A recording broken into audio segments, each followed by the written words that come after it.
បានលោកគ្រូអញ្ចឹងខ្ញុំសូមជំរាបសួរលោកគ្រូខ្ញុំឈ្មោះហួរសុតសុវត្ថិថ្ងៃនេះខ្ញុំនឹង record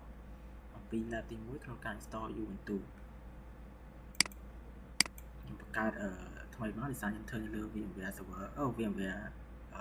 VMware workstation តាមចុចនេះមកកន្លែងនេះខ្ញុំអាចចុច next សិនមកចុច Linux កន្លែងអញ្ចឹងទៅមកកន្លែងនេះដាក់ឈ្មោះខ្ញុំអាចដាក់ឈ្មោះខ្ញុំមក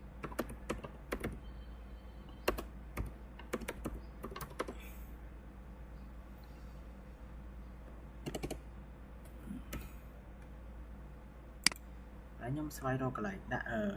file របស់ខ្ញុំ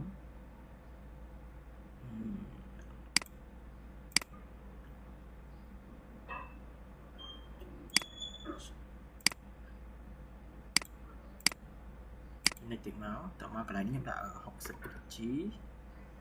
នេះទៀតហើយខ្ញុំ finish សិនមកតមកវានឹងបានមួយនេះទៅខ្ញុំទៅថែម memory វាកន្លែង RAM នេះខ្ញុំដាក់វា 4G ហើយសម្រាប់កន្លែងនេះខ្ញុំចាប់ទៅយក ISO file វាមក Ubuntu server Ubuntu នេះ Ubuntu 25 live server ចុចថែមវាមកសម្រាប់ NAT ខ្ញុំ install ដល់ប្រើ internet ដោយសារ internet ខ្ញុំដាក់អត់សូវល្អគូខ្លាចមានការយឺតយ៉ាវក៏ខូចក្តារទីដកចេញមកចុច OK មកចុច start មក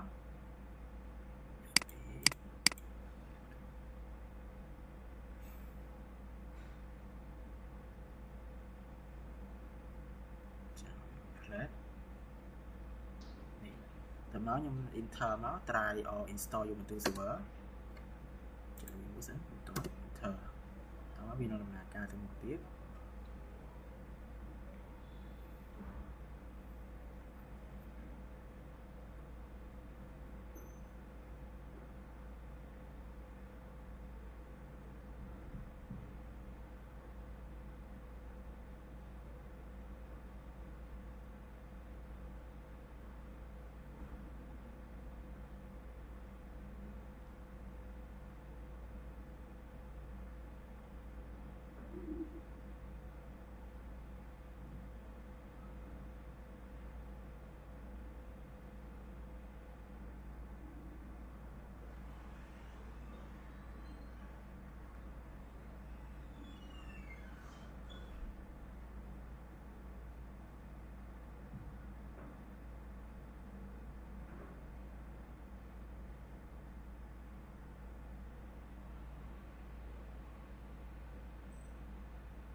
បាទអញ្ចឹងកន្លែងនេះយើងភាសាមកយើងយកអង់គ្លេសធម្មតាធ្វើទៅមុខទៀត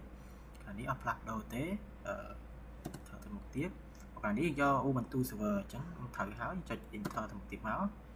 ហើយគ្នាដោយសារខ្ញុំអត់ប្រើ internet ខ្ញុំដាក់ continue without network មកកន្លែងនេះយើងទៅមុខធម្មតាមកទៅមុខទៀតមកសម្រាប់កន្លែងនេះដូចគ្នាដែរយើងអត់មានទៅចាយទេខ្ញុំចាច់នេះតាមក្រោយចុចតមកទៀតសម្រាប់កន្លែងនេះខ្ញុំត្រូវបង្កើតឯសារយើងត្រូវបង្កើត2ទៀតឯសារវានៅសល់ free space ទុកចោលអញ្ចឹងខ្ញុំបង្កើត2ទៀតមកនេះខ្ញុំមកខំ create នេះទី1យើងដាក់ឈ្មោះវា swap 8G វាសារទំហំ RAM យើង 4G ជាងគេដាក់គុណ2វាបាន 8G 8G មក G មកហើយសម្រាប់កន្លែងនេះ format វាយកដាក់ថា swap enter create ហើយយើងត្រូវបង្កើតមួយទៀត enter នេះមកហើយមួយទៀតដាក់ថា home យើងសំ 21G ដាក់សំ 21G នឹងមកសម្រាប់កន្លែងនេះអត់ទេ create បាទអញ្ចឹងយើងដល់វាមក continue មកចង់វា install នេះយើងដាក់ឈ្មោះយើងមក display name យើងដាក់អីក៏បានដែរអញ្ចឹងខ្ញុំដាក់ឈ្មោះខ្ញុំបាទអញ្ចឹងទៅ server name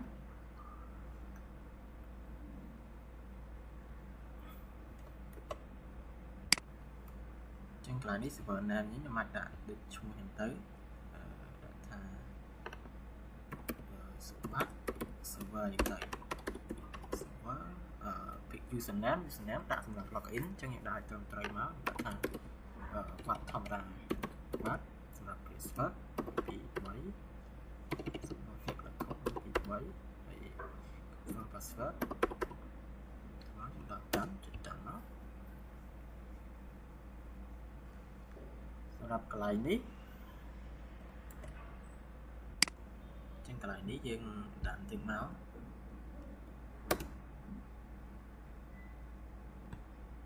ចាំឲ្យវា install អញ្ចឹងនេះយើងមកយើងចុច reboot now មក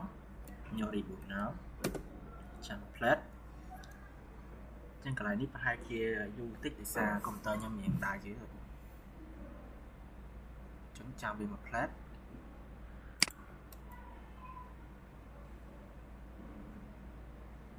អញ្ចឹងបន្ទាប់ពី reboot ហើយវាឲ្យយើង login ចូលមកអញ្ចឹងយើងប្រើ username ដែលបាន set មិញមកវត្ត enter ចាំ plate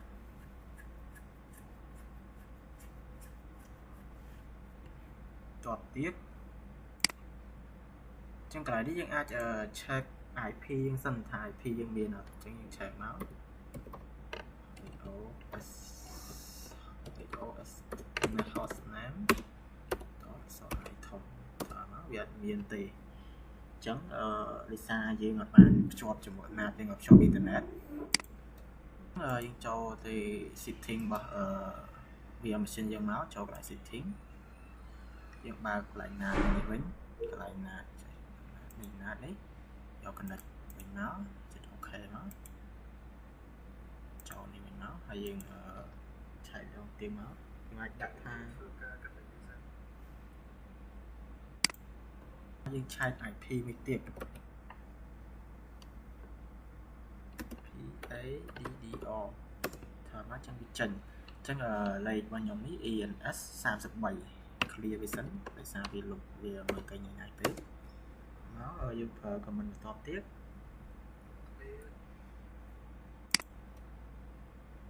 មិនកាប់ទៀតsudo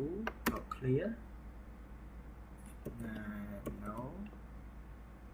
clear ទៀតមក slash et យើង space ចូលមក etc slash ទៀតគឺ net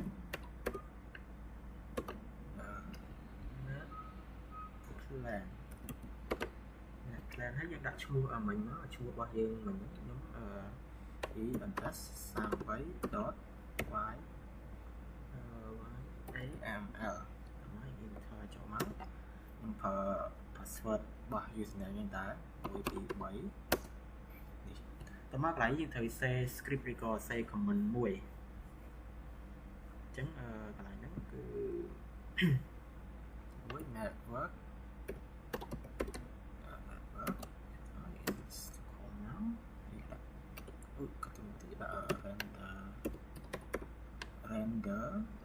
renderer EO network មក network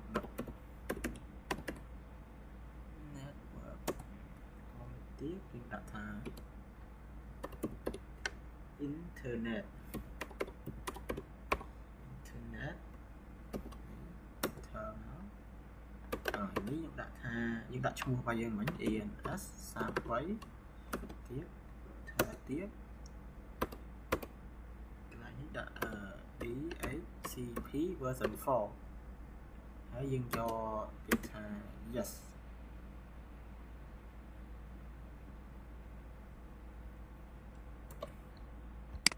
ដាក់ true មក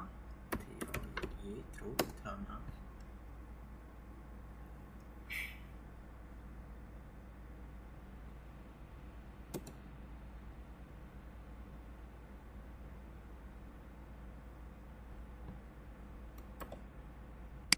យើងចុច control X មក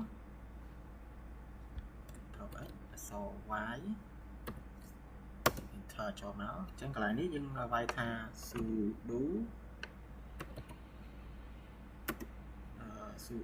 ចុងចុចបាត់សាច់មួយគេវាយថា sudo net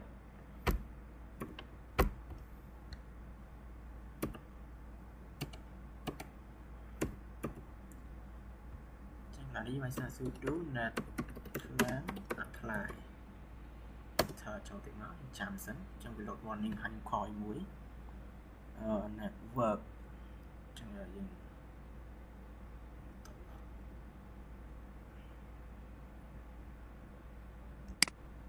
សារខ្ញុំសេខុសអញ្ចឹងខ្ញុំ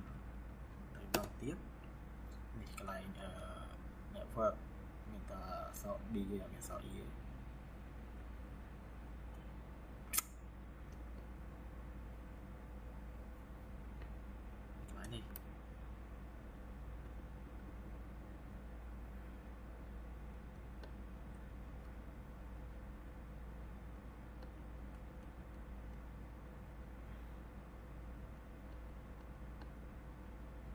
ลบในเช้า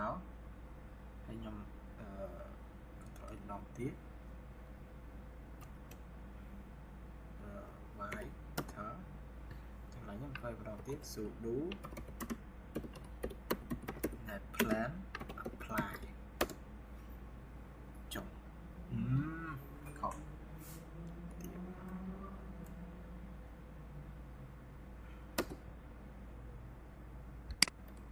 ចឹងកន្លែងនេះខ្ញុំ sudo net plan apply ដដែលមកចុច enter ចុច enter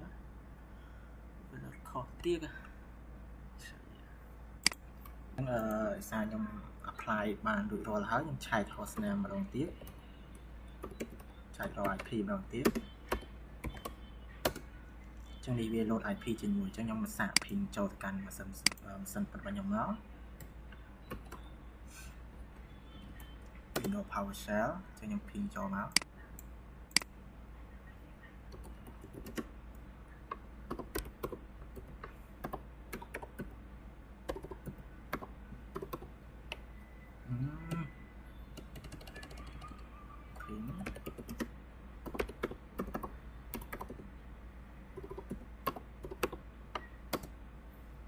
ចឹងវាស្គាល់ហើយ